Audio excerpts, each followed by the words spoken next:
to compensate for the lack of openness that now shrouds this democracy under the guise of national security. A glimpse into the military window has been achieved, and a central theme will eventually emerge, and that is of control.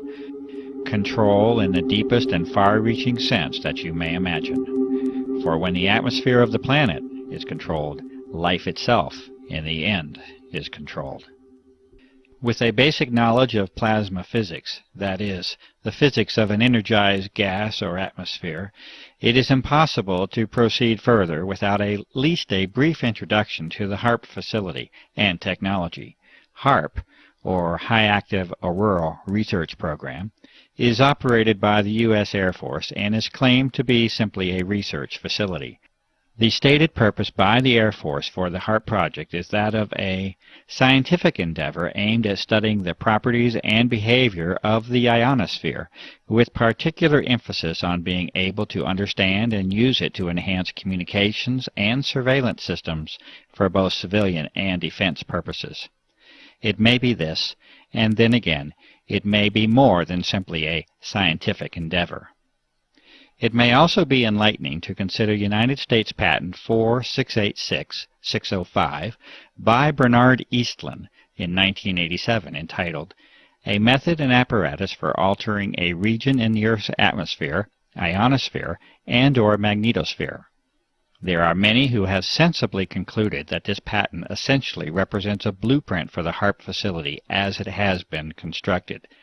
This patent makes mention of numerous objectives and methods of operation that far exceed any scientific endeavor alone, and references the work of Nikola Tesla as a source of historical contribution.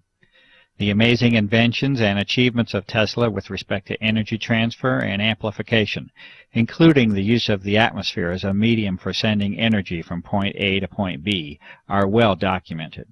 The documents of Tesla were eventually confiscated at the close of his life, especially as they related to military matters, and he is generally now accepted as an unrecognized genius. The current incarnation of ionospheric heating is able to, according to Mr. Eastlund, put unprecedented amounts of power in the Earth's atmosphere at strategic locations, and to maintain that power level with the pulsing of energy.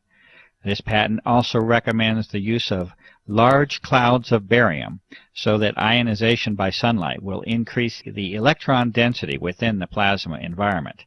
Testing and analysis does now positively indicate the presence of unusual levels of barium, a toxic element, within atmospheric samples.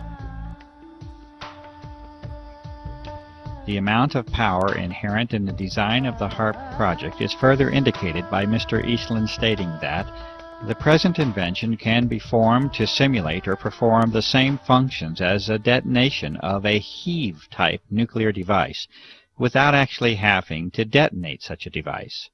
A heave weapon has the effect of lifting the magnetic field of the Earth itself and involves the expenditure of massive amounts of energy.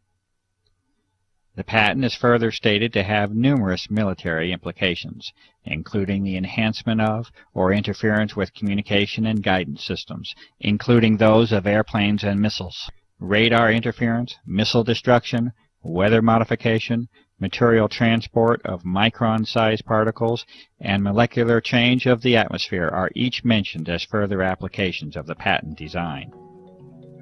The executive summary for the HAARP project also specifically mentions forcing the descent of particles from the atmosphere toward the ground using ELF radiation from HAARP.